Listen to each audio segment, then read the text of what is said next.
5 वर्षात जे काम मी खासदार म्हणून केलं संसदेत आणि संसदेच्या बाहेर, लोकांना एक लोकप्रतिनिधी म्हणून जर ते काम पटलं असेल आणि मला कायमस्वरूपी हे नावलं जायचं की तुम्ही मोदीच्या नावावर निवडून आले, आता मोदींच्या विरोधात होतो, त्यांना मला इतकं सांगायचं होतं की बाळासाहेब ठाकरे यांना मांडणारा शिवसैनिक हित आहे. ज्या पद्धतीने उद्धवजी ठाकरे साहेबांचा पक्ष फोडला गेला, आमची शिवसेना फोडली गेली, ज्या पद्धतीनं पक्षच दुसऱ्याच्या ताब्यात दिला गेला, चिन्ह ताब्यात दिलं गेलं, मुख्यमंत्री पदावरून त्या ठिकाणी त्यांना पायउतार केलं गेलं, हे सामान्य जनतेला आवडलेलं नव्हतं.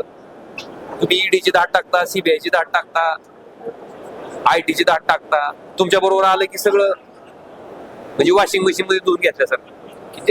आता तुम्हाला एवढं सांगतो की लोकांना गृहीत धरून राजकारण केलं तर अशी परिस्थिती असते. लोकशाहीमध्ये सर्वोच्च असतात. मला वाटतं हे कुठंतरी आता मान्य सगळ्यांनी करणं गरजेचं आहे आणि मी जबाबदारी म्हणून स्वीकारतो. मी कधीही खासदार की मिरवण्यासाठी मी खासदार व्हायला आलो नव्हतो. लोकांची जबाबदारी म्हणून स्वीकारलेली आहे, त्याच पद्धतीने पार पाडत 27 पार केले. किती चेहऱ्यावर सांगायचं का माझा बाले किल्ला आहे. आता अनेक लोक सांगायचे बाले किल्ला आहे. आता तेर कुणाचा बाले किल्ला होता, तिथं 400 मताच्या पुढे लीड मिळाली मला. त्यामुळे तसलं सांगायचं नसतं, ती डोक्यात हवा गेल्याने. आता जमिनीवर राहून काम करायचं असतं. बघू आता काय मापायचीच ते आपल्याला.